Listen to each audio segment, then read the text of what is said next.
जय श्री राम। प्यारे भक्तों, आप सभी का स्वागत है, अभिनंदन है। भक्तगणों, आपने रामायण महापुराण के बारे में तो सुना भी होगा और टीवी पर देखा भी होगा, लेकिन इतना सुनने और पढ़ने के बाद भी रामायण से जुड़े कुछ ऐसे किस्से हैं शायद जो आपने ना ही कभी सुने होंगे और ना ही देखा होगा। कुछ ऐसे किस्से हैं जिन्हें सुनकर आप सच में इतना अचंभा करेंगे कि आप उस चीज पर विश्वास भी नहीं कर पाएंगे। लेकिन क्योंकि रामायण से जुड़ा हर तथ्य सत्य है। रामायण की रचना महर्षि वाल्मीकि ने की थी। रामायण में कुल 24,000 श्लोक हैं और 7 कांडों में इसे विभाजित किया गया है। रामायण को हिंदू धर्म का सबसे पवित्र ग्रंथ माना गया है और ऐसा माना गया है कि रामायण पढ़ने और सुनने से आने वाले संकट आपको छू भी नहीं सकते। श्री हनुमान जी उन संकटों का नाश आप तक पहुंचने से पहले ही कर देते हैं। दरअसल ऐसा माना जाता है कि जहाँ राम जी का गुणगान होता है वहाँ हनुमान जी पहरा देते हैं। और क्योंकि रामायण तो राम जी के जीवन से जुड़ा ही ग्रंथ है, अतः जहाँ उसका गुणगान होता है वहाँ हनुमान जी उपस्थित रहते हैं। आज हम रामायण से जुड़ा एक बहुत ही सुंदर किस्सा आपको सुना रहे हैं, जो कि है सती सुलोचना से जुड़ा।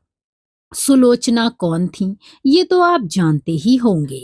रावण के पुत्र मेघनाद की धर्म पत्नी सुलोचना थी।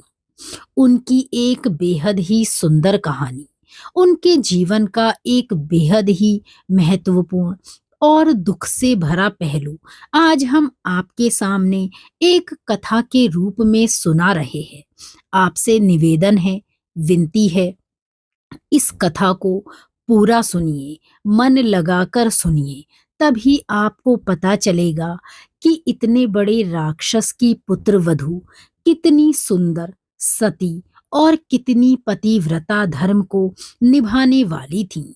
चलिए आपको ले चलते हैं सती सुलोचना के जीवन के कुछ पहलुओं पर प्रकाश डालते हैं। चलिए आरंभ करते हैं सती सुलोचना की कथा। जय श्री सीताराम। सती सुलोचना की कथा। सुलोचना वासुकी नाग की पुत्री और लंका के राजा रावण के पुत्र मेघनाद की पत्नी थी। लक्ष्मण के साथ हुए एक भयंकर युद्ध में मेघनाद का वध हुआ। उसके कटे हुए शीश को भगवान श्री राम के शिविर में लाया गया था। अपने पति की मृत्यु का समाचार पाकर सुलोचना ने अपने ससुर रावण से राम के पास जाकर पति का शीश लाने की प्रार्थना की, किंतु रावण इसके लिए तैयार नहीं हुआ। उसने सुलोचना से कहा कि वह स्वयं राम के पास जाकर मेघनाद का शीश ले आए, क्योंकि राम पुरुषोत्तम है, इसीलिए उनके पास जाने में तुम्हें किसी प्रकार का भय नहीं करना चाहिए। रावण के महापराक्रमी पुत्र इंद्रजीत यानी मेघनाद का वध करने की प्रतिज्ञा लेकर लक्ष्मण जिस समय युद्ध भूमि में जाने के लिए प्रस्तुत हुए, तब श्री राम जी ने उनसे कहा, लक्ष्मण, रण में जाकर तुम अपनी वीरता और रण कौशल से रावण के पुत्र मेघनाद का वध कर दोगे, इसमें मुझे तनिक भी संदेह नहीं है। परंतु एक बात का विशेष ध्यान रखना कि मेघनाद का मस्तक भूमि पर किसी भी प्रकार से ना गिरे, क्योंकि मेघनाद एक नारी व्रत का पालक है और उसकी पत्नी भी परम पतिव्रता है। ऐसी साध्वी के पति का मस्तक अगर पृथ्वी पर गिर पड़ा तो हमारी सारी सेना का ध्वंस हो जाएगा और हमें युद्ध में विजय की आशा त्याग देनी पड़ेगी। लक्ष्मण अपनी सेना लेकर युद्ध भूमि में चल पड़े। समर भूमि में उन्होंने वैसा ही किया। युद्ध में अपने बाणों से उन्होंने मेघनाद के मस्तक को उतार लिया, परंतु उसे पृथ्वी पर गिरने नहीं दिया।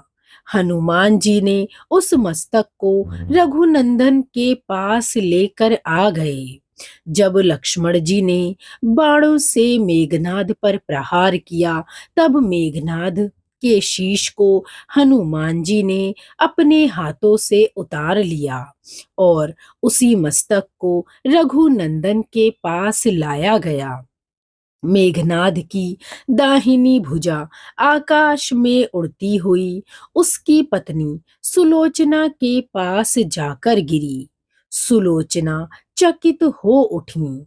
दूसरे ही क्षण अत्यंत दुख से कातर होकर वह विलाप करने लगी, पर उसने भुजा को तनिक भी स्पर्श नहीं किया। उन्होंने सोचा, संभव है यह भुजा किसी अन्य व्यक्ति की हो। ऐसी दशा में पर पुरुष के स्पर्श का दोष मुझे लगेगा। निर्णय करने के लिए उन्होंने भुजा से कहा, यदि तू मेरे स्वामी की भुजा है तो मेरे पतिव्रत की शक्ति से युद्ध का सारा वृतांत लिख दे। भुजा के हाथों में दासी ने लेखनी पकड़ा दी। लेखनी ने लिख दिया, प्राण प्रिय, यह मेरी ही भुजा है।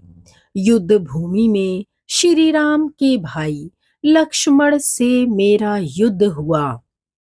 लक्ष्मण ने कई वर्षों से पत्नी, अन्न और निद्रा छोड़ रखी है। वे तेजस्वी एवं समस्त दैवीय गुणों से संपन्न है।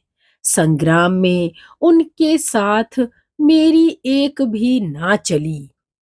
अंत में उन्हीं के बाणों से विद्ध होने से मेरा प्राणा अंत हो गया। मेरा शीश श्री राम जी के पास है। पति की भुजा लिखित पंक्तियां पढ़ते ही सुलोचना व्याकुल हो उठी। पुत्र वधू के विलाप को सुनकर लंकापति रावण ने आकर कहा, शोक न करो पुत्री, प्रातः होते ही सहस्त्रों मस्तक मेरे बाणों से कट कट कर पृथ्वी पर लौट जाएंगे और मैं रक्त की नदियां बहा दूंगा। करुण चित्कार करती हुई सुलोचना बोली, पर इससे मेरा क्या लाभ होगा पिताजी? सहस्त्रों नहीं, करोड़ों शीश भी मेरे स्वामी के शीश के अभाव की पूर्ति नहीं कर सकेंगे। सुलोचना ने निश्चय किया कि मुझे अब सती हो जाना चाहिए, परंतु पति का शव तो राम दल में पड़ा हुआ था। फिर वह कैसे सती होती?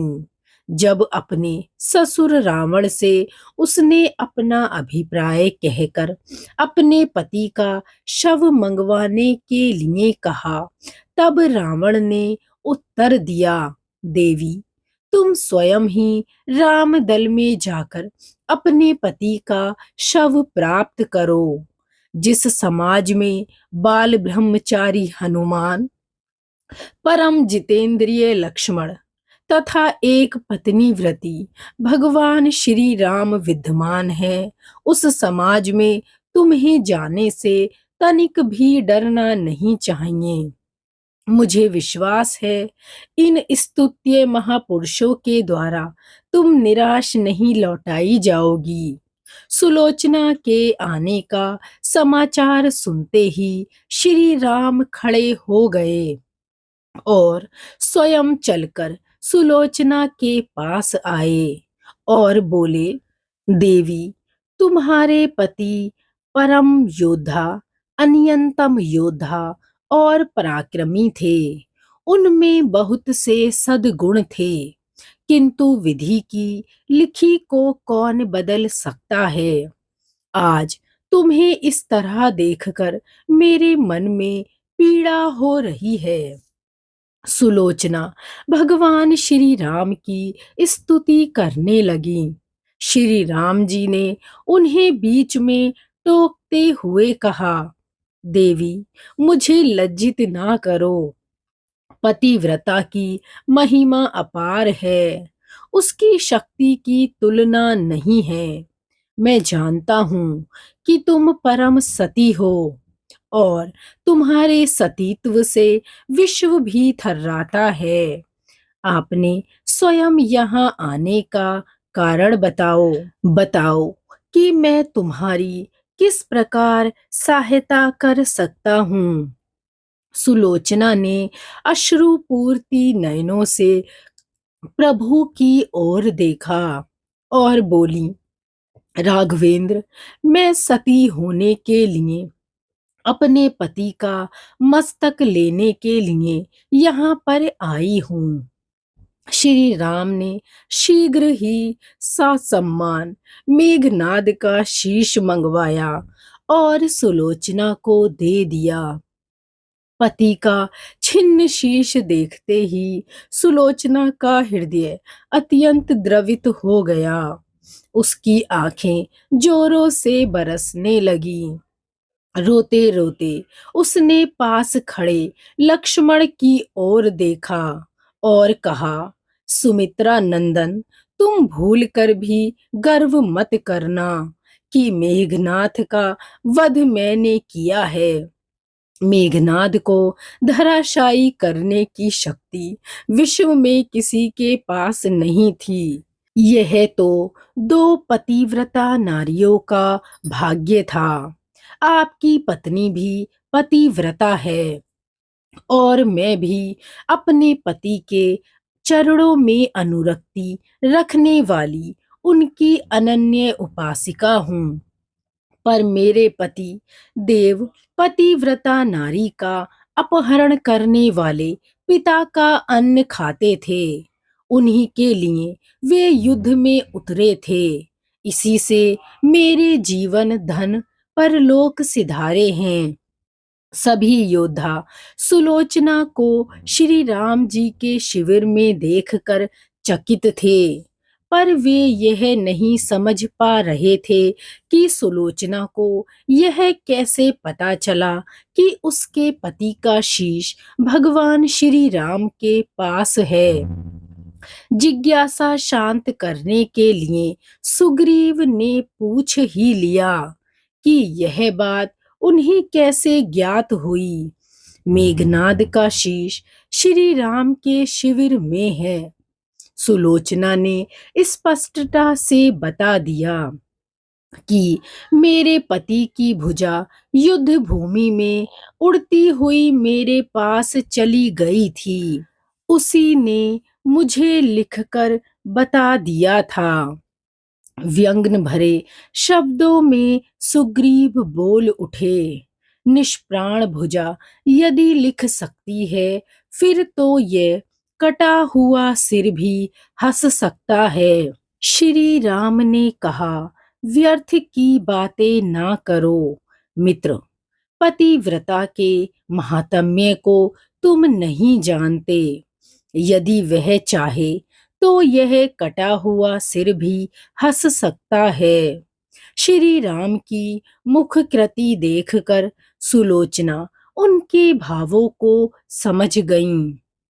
उन्होंने कहा, यदि मैं मन, वचन और कर्म से पति को देवता मानती हूँ, तो मेरे पति का यह निर्जीव मस्तक हंस उठे। सुलोचना की बात अभी पूरी भी नहीं हुई थी कि कटा हुआ मस्तक जोर जोर से हंसने लगा और यह देखकर सभी दंग रह गए।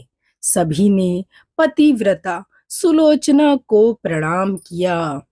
सभी पतिव्रत की महिमा से परिचित हो गए थे। चलते समय सुलोचना ने श्री राम से यह प्रार्थना की, हे भगवान, आज मेरे पति की अंत्योष्टि है। मैं उन्हीं की सहचरी उनसे मिलने जा रही हूँ। कृपया आज युद्ध बंद रहे। श्री राम जी ने सुलोचना की प्रार्थना स्वीकार कर ली। सुलोचना पति का सिर लेकर वापस लंका आ गईं और लंका में समुद्र तट पर एक चंदन की चिता तैयार की गई। पति का शीश गोद में लेकर सुलोचना चिता पर बैठी और धधकती हुई अग्नि में कुछ ही क्षणों में वह सती हो गईं। बोलिए सती सुलोचना की जय। प्रभु श्री राम की जय। तो दोस्तों, कैसी लगी आपको ये सती सुलोचना की कथा अच्छी लगी हो तो इसे लाइक और शेयर जरूर करें। ऐसे ही रामायण और महाभारत के रोचक प्रसंग जानने के लिए जुड़े रहें हमारे साथ। जय श्री हरि। आप सभी का दिल से धन्यवाद।